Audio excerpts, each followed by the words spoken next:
Hi, I'm Jonathan English, the Director of Policy for Transportation, Infrastructure and Trade at the Toronto Region Board of Trade.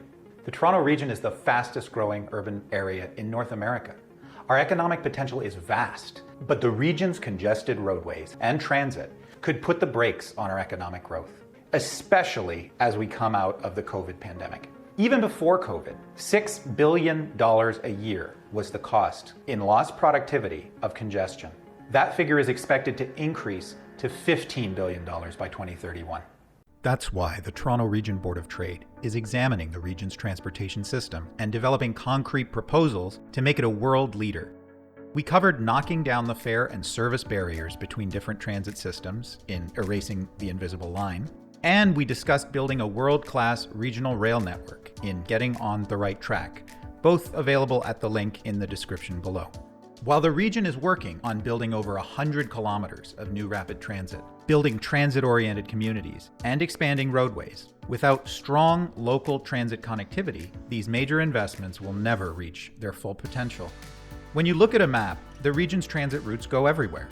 But when you actually filter transit lines down by their service frequency, from hourly to half-hourly all day, to the commonly accepted frequent service standard of every 15 minutes, you realize that there really is a significant divide. While the City of Toronto has numerous high-frequency bus and rail routes, that is less the case in many parts of the 905 region, even though their density and urban form can often be quite similar to the outer areas of the City of Toronto. This limits workers' access to jobs and employers' access to talent, and it makes the region less competitive and a less desirable place to live. Building on case studies of mobility success, the board's recommendations seek to help bridge this divide with a call for more frequent and dependable service. We are calling for improved accessibility through the investments needed to implement a universal service standard and looking at other solutions to make mobility accessible all the time where that's not possible. We'll go beyond this with recommendations for improved infrastructure, improved integration, and improved innovation and multimodality. So the elephant in the room around transit ridership is COVID-19. During the pandemic, transit ridership fell around the world and has since recovered unevenly. Fortunately, local service has generally recovered more quickly than commuter and rapid transit service. However, the intermodality of transit means that a drag on any piece of the overall network will have ripple effects. The pandemic has shown that travel outside of traditional commuter periods, 9 to 5, will be a more important part of mobility demand than ever. Regions which have maintained transit service have seen less drastic ridership drops. That's why maintaining critical service is of the utmost importance for the remainder of the pandemic. The first step is improving access. To improve access, this report recommends adopting a standard of a vehicle coming every 10 minutes, all day, every day. This standard has already been achieved within the City of Toronto, and the province has suggested it as part of the Ministry of Transportation's discussion paper on a regional transportation plan. As we recover from the pandemic, new travel patterns are being established. Now is the time to attract people to transit with reliable service. While a large swath of the region can certainly support high-frequency local transit service, there are also areas and periods throughout the day where a regular bus service is not practical, and different solutions for mobility are required. The report delves into implementing high-quality, app-enabled, on-demand transportation services. These services can provide mobility to areas that are difficult to access with conventional service, and they can provide mobility to more of the broader region during low-demand periods, like overnight. This aims to provide a cohesive transportation and mobility network for all residents, with overnight and midday services serving many of the essential workers who have helped carry the region through the public health crisis. Of course, one of the most important elements of improving access is basic mobility for all, and the board supports any measure which broadly improves accessibility. Simple infrastructure interventions can go a long way to making mobility quicker and more reliable. However, one of the greatest challenges we face is deciding what projects to build. We have limited resources, and there are many possible interventions which could provide benefit. That's why the report proposes a model of prioritizing local transit investments by comparing them based on total rider minutes saved. This would lead to projects which prioritize broad time savings, significant time savings, or a combination of both for riders. Some potential infrastructure improvements can include dedicated transit lanes and signal priority, which can help improve travel time and reliability. Others include enhanced transit stops, which make transit service more attractive, comfortable, and accessible. Investments in new technology, like battery electric buses, can also help improve service and ride quality for customers while driving economic growth and reducing emissions. We can also go even further by designing our cities for transit, or through establishing transit service as we develop, not after. As discussed in the board's report on Erasing the Invisible Line, one of the most critical changes we can make to our regional transit network is fare and service integration. Riders need to be able to switch seamlessly from bus to subway to streetcar to GO train and even to other operators without paying a fare penalty for switching modes or needing to deal with physically or technologically disconnected systems. Strong local transit and other mobility options are the key to unlocking the value of rapid transit investments by making them accessible to everyone in the region, not just those within walking distance. Physically and technologically integrating transit with other services like micromobility and ride-sharing companies, making transfers and journey planning seamless, can help people make a choice to leave the car at home. At the same time, we need to move forward with modern transit integration policies like clock-face scheduling on lower frequency routes, meaning, for example, that the vehicle arrives every 5 and 35 minutes past the hour. Where possible, schedules can be set so vehicles arrive at and leave the station at the same time, making changing between routes, or even just walking up, a seamless experience. Of course, we can go much further and improve both infrastructure and integration together. Namely, we can and should design infrastructure to lower the barriers to intermodal trips. This can include integrated bus terminals and transfers that make changing from bus to rail or vice versa painless, even in the depths of winter. It means bringing other modes like microtransit, scooters, ride sharing, and any other way riders might choose to access transit right into the station. We can also make trips that integrate active transport, like cycling, easier by continuing to expand bike share availability at stations and providing amenities like bike racks on vehicles and bike storage at stations and major transfer points. While a modern, frequent local transit network will serve the Toronto region well, in order to stay globally competitive, it's critical we take a forward-looking and multimodal approach to transit development. This means using modern technologies and progressive practices to improve operations, construction, and training. This can include technology like digital twins that allow simulation and rapid adaptation to changing circumstances, and practices like data sharing between agencies, governments, other mobility providers, and the broader public. Microtransit and ride-sharing offer potential synergies with things like on-demand transit service, service to rural and low-density areas, and access to stations throughout the region. Automated vehicles are also a fast emerging technology, already being tested in the Toronto region, with the potential to provide significant benefits as last-mile connectors and neighborhood shuttles. Implementing modern technologies and practices is critical in order to not just catch our transportation network up, but to help it move ahead and into the future. Now, these recommendations are significant and broad. In fact, in many ways, they are a sea change from current practice in many places. Fortunately, we have fantastic examples of building and modernizing high-quality local transit right here in the Toronto region. As it turns out, the City of Toronto offers a valuable model of local transit service and integration. The TTC was the only major transit agency in North America to grow ridership between 1945 and 1970, at the height of highway building and suburbanization. This ridership growth was achieved by providing high-quality, frequent local transit service as soon as new suburbs were built. That's what sets the city apart from other regions across the continent. Many suburban streets like Steeles Avenue, which borders Toronto and York Region, are among the busiest bus corridors in North America, and that's even though they're lined along much of their extent with single-family houses and strip malls. People leave their car in the driveway because there is bus service every few minutes from early in the morning to after midnight. Better yet, Toronto set the bar for transit integration with bus terminals at subway stations that provide seamless connections from local transit onto rapid transit services that don't even require riders to pass through a fare gate or be exposed to the elements when transferring. The TTC's approach has even been arguably improved on with the new Vaughan Metropolitan Centre station in York Region, which allows passengers transferring from Brampton and York bus rapid transit services to easily transfer onto the TTC subway, all without the buses even leaving their route. Speaking of Brampton, that city presents a real model for other suburban cities to expand transit service and improve infrastructure. Over the past decade and a half, Brampton Transit has had the highest ridership growth in North America, over 200%. How did they do it? By substantially improving local bus service and building BRT service on key corridors. Frequent service means residents can turn up and go all day long throughout much of the city, and dynamic and forward-thinking route planning has meant that new employment areas have seen astonishingly high transit ridership.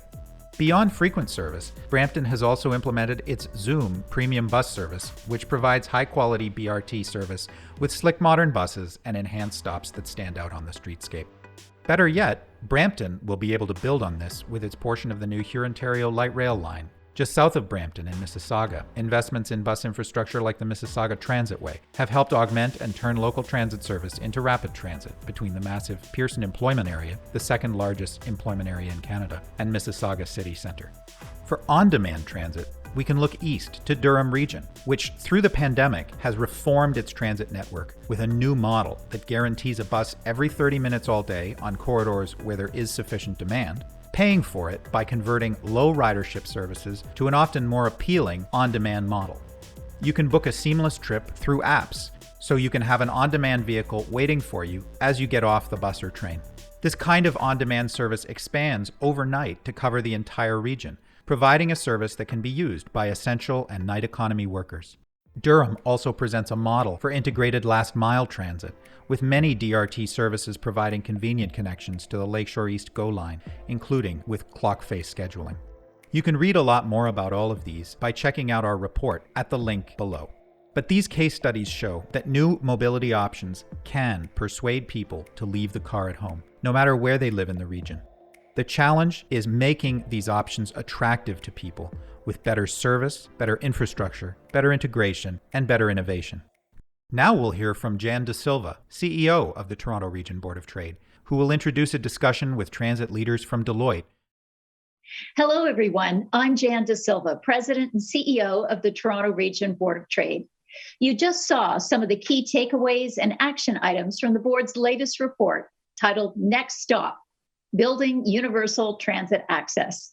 For the remainder of this video, we want to explore those calls to action further, speaking to the report's author and major sponsor. We will also build on priorities articulated in the board's other transit reports, because this is the third in a series we're doing to reimagine regional transit. Why? Because congestion is one of the biggest threats to the Toronto region's economy.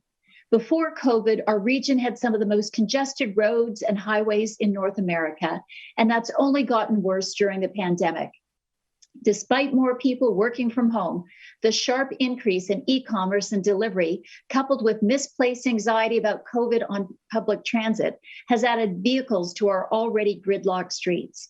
In fact, nearly all pre-pandemic road volume is back, while many workplaces remain remote.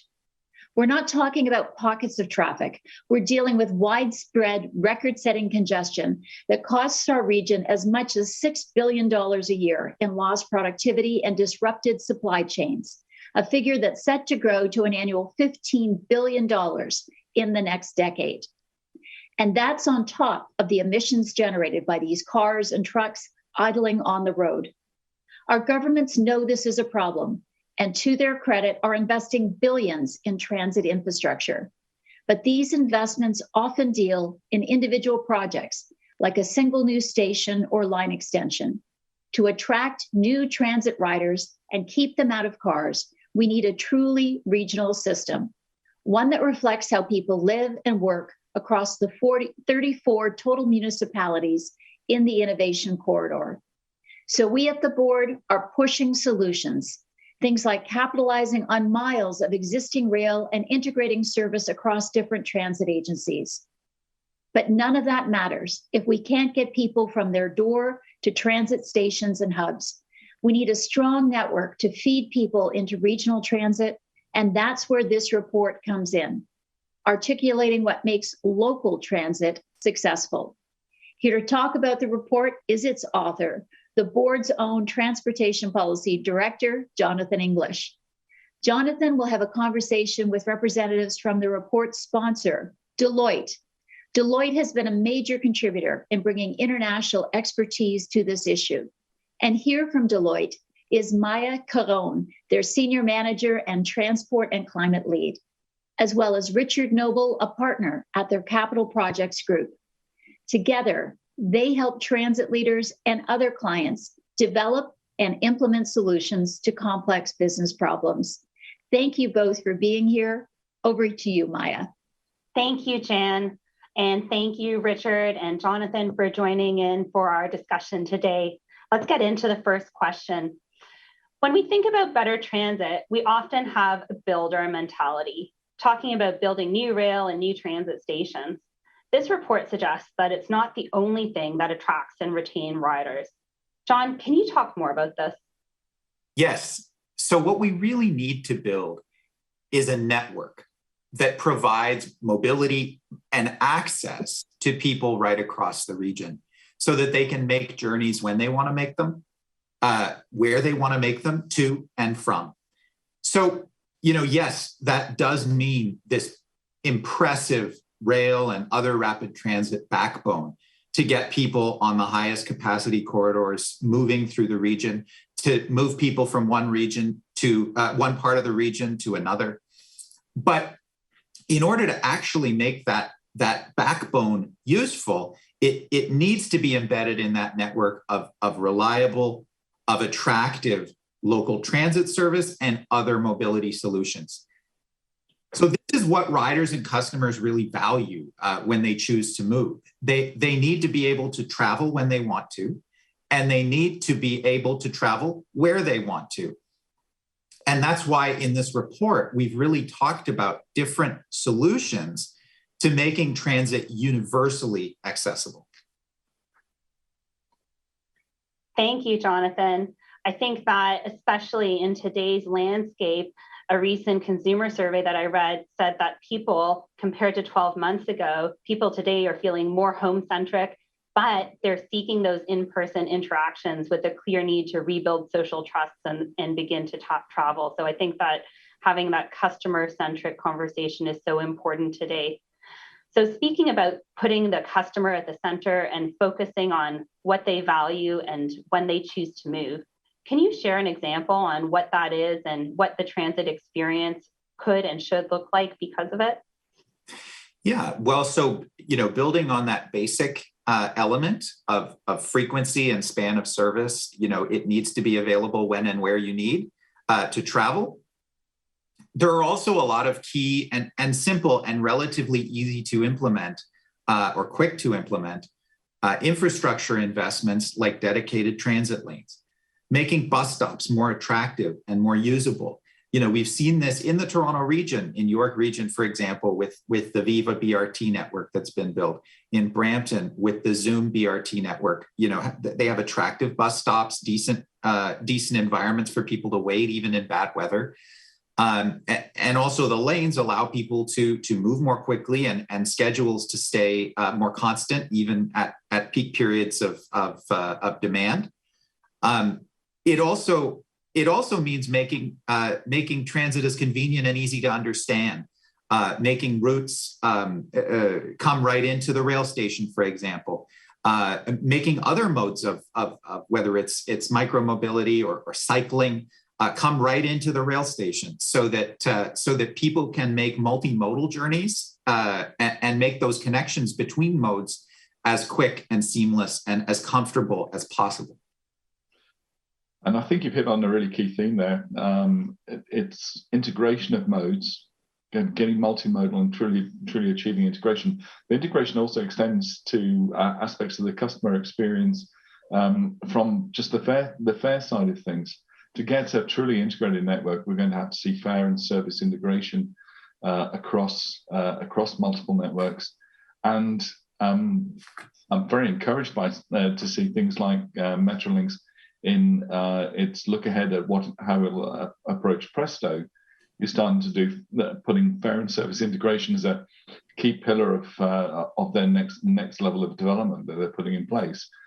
And all of these integration points have to be in place, I believe, in order to also realize things like mobility as a service, And we'll get to chat a little bit more about that later on in the conversation. Thank you, Richard, Jonathan. I think what I love about what I've heard to date is that it's not about new ideas or dramatic ideas, and certainly it's not about ideas that our transit agencies haven't already started to think about. In part, it's about accelerating and using this moment in time. And so I do want to talk for a minute about COVID and how that's impacted the transit system. In our report, we talk about the significant reductions in transit ridership that you have all seen all over the newspapers and our transit agencies are experiencing and activating on today. At the same time, we've really seen the car market continue to explode around the world. World car purchases are on the rise. And what we want to really use this moment as is a point in time for governments and transit providers to continue that push, despite the lower transit ridership, to continue to think about how they can increase service and expand. Richard, can you speak to why that is and the pandemic's other implications on transit planning? Yeah, I mean, one of the really interesting things that came out through the report, which combines some little elements of historical background of how transit systems have developed, but also then looks forward, is really looking at past patterns and that have occurred that have been detrimental to adoption of transit in general. And there was post-Second World War, there was a cycle in the US of getting into basically a combination of ridership decline, then going into seeing revenue loss, and then a reduction in service and reduction in investment. And it becomes a cycle. It becomes a cycle where you have when the service cuts occur, you start to lose the ridership and the commitment to the ridership that's been built up over time. And that's something that really we can't afford. We can't afford now, and we can't afford for a number of reasons. Jan highlighted the key issue of congestion and the impact that it has on working hours and just lost time in your life, in people's lives on a day-to-day basis. But the other thing that we're trying to strive for, and it's become very much to the fore very recently, is that we are trying to get to net zero carbon emissions, and that it's got to be much more than an aspiration. It has to be made real. The imperative to make these changes is right now, and it's time that we all engage in doing something about it. Now, it's good that we've got a transit community, transit-oriented community, with things like Metrolinx and the TTC really, and the services like Zoom and Brampton that are really building up a culture of it. But we can't just rely on the consumers to drive those changes. And what we're also starting to see is that enterprises are starting to take, and the business community are starting to take this very seriously as well.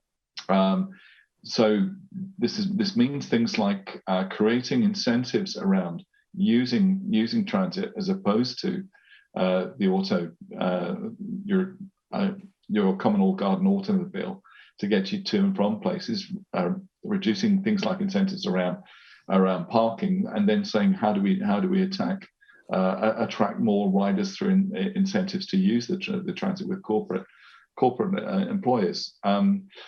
One of the things the report highlights was an example in Lisbon. So what Lisbon has done is it's created what's called a corporate mobility pact, and it's getting businesses to sign up to that corporate mobility pact. And with that, they've managed to attract 85 major businesses as a starting point, and each of those have to deliver 2 initiatives every 2 years, specifically around getting to a sustainable use of transit in the business region. This is so imperative for Toronto, with 100,000 new Torontonians every year who need to get to their jobs, need to get to their education, and also increasingly get to their leisure activities as well, ideally using transit. Thank you, Richard. I think that understanding how the whole mobility ecosystem, which includes employers and includes the region's leadership in activating towards a solution, working with transit agencies and private providers, really highlights how we can take advantage of the moment that we have now and the climate emergency that we have today to help to focus on returning ridership in a way that encourages people to do what Jan said at the beginning of this conversation, open their door and choose transit, choose another mode before thinking about getting into their vehicle. The report features some success stories like Brampton's local transit system, which in the past decade has really grown their ridership nearly 200%. What can we attribute to this growth, and are there successes that we can draw from that could be more broadly applied in the Toronto region? John, what are your thoughts? Yes, absolutely. So one of the things that we really wanted to focus on in this report were real world success stories. So, it's all well and good to have the theory, but we have to point to places where this theory actually worked in practice. So, I think Brampton is a great and local example of real local transit success. Brampton is not the kind of place that you would say is a perfect transit community, in terms of land use, in terms of, it's got big wide roads, strip malls, shopping malls, all the things that we think of when we think of recent day North American suburbia. And yet Brampton has had this incredible and almost unprecedented transit ridership success. So, what did Brampton do? Well, it wasn't anything especially spectacular. It was really just running the local buses a lot more often, even on those suburban streets where people might have said, oh, people won't ride it.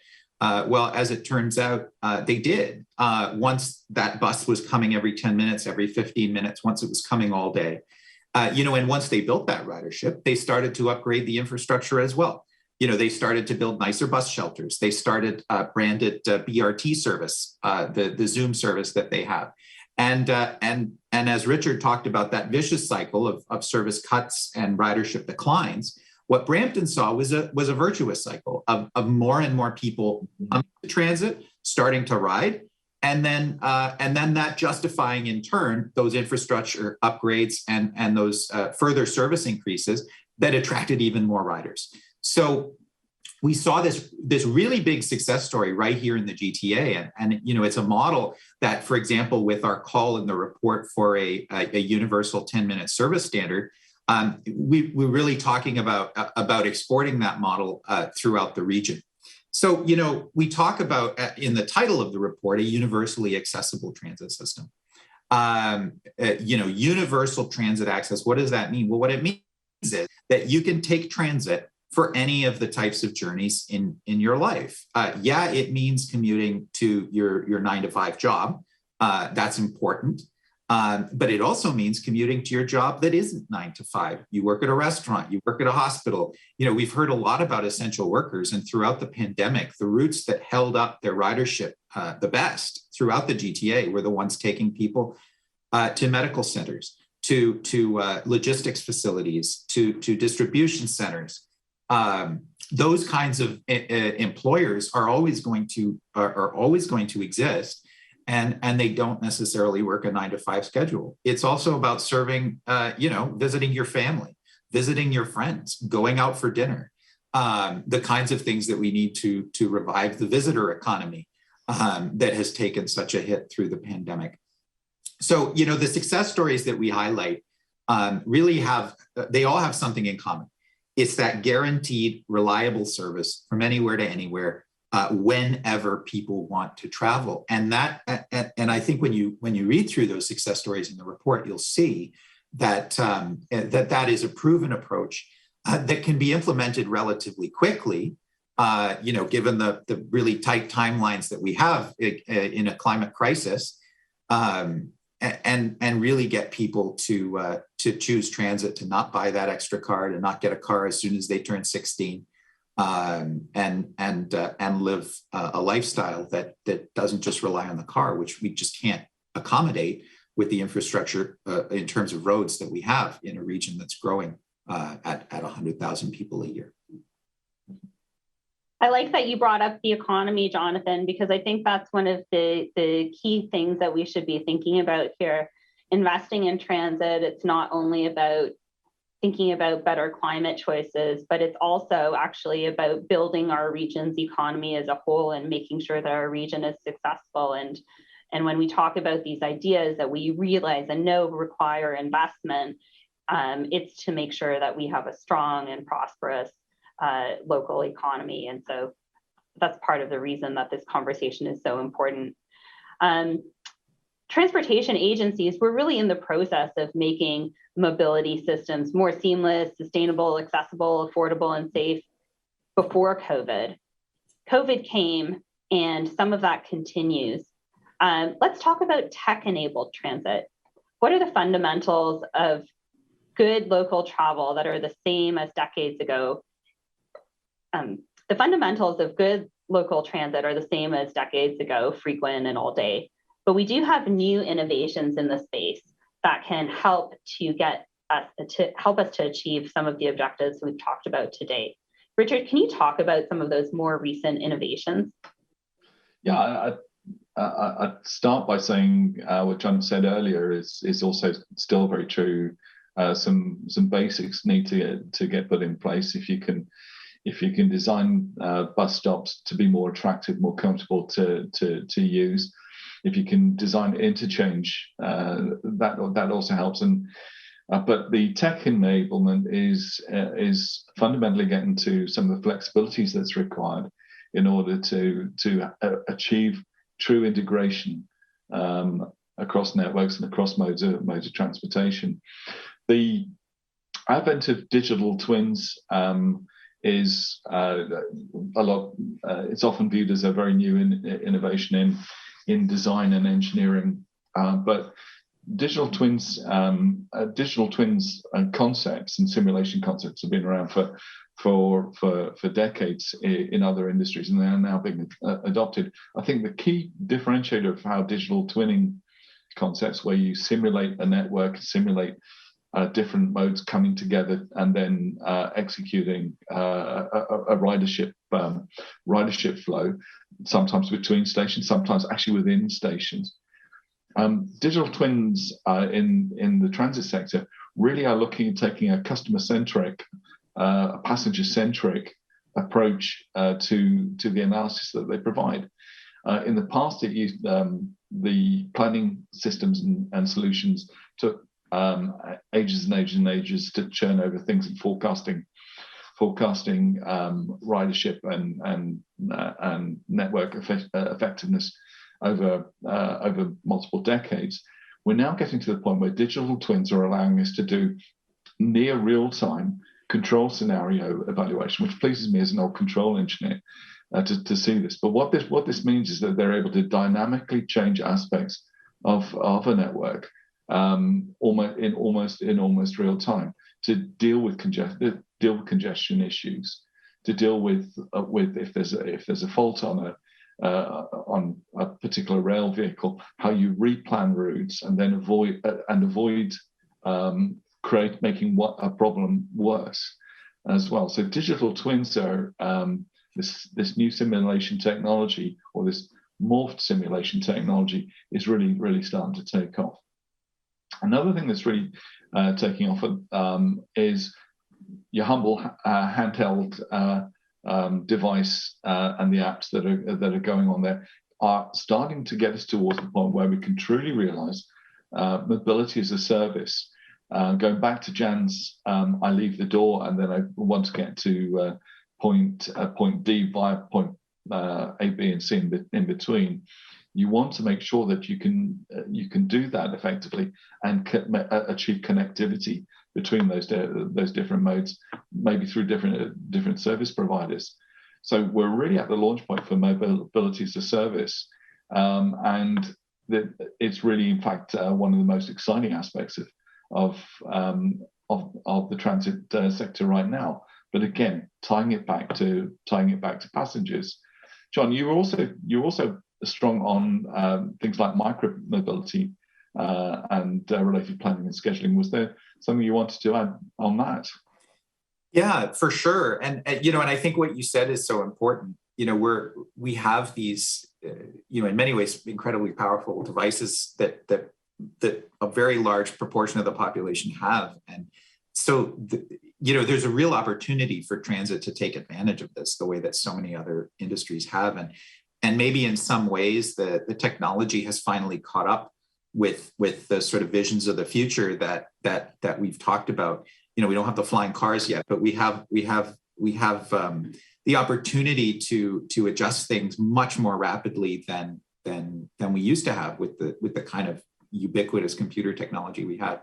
Micromobility is a really interesting possibility because we now have a way to open up a smartphone app and indicate precisely where we are with GPS and indicate precisely where we want to travel with that app, and then see when the vehicle is coming, and also integrate a whole bunch of different modes, whether it's, we want to take a scooter to the station and then we want to rent a bike at the other end when we get off at the station.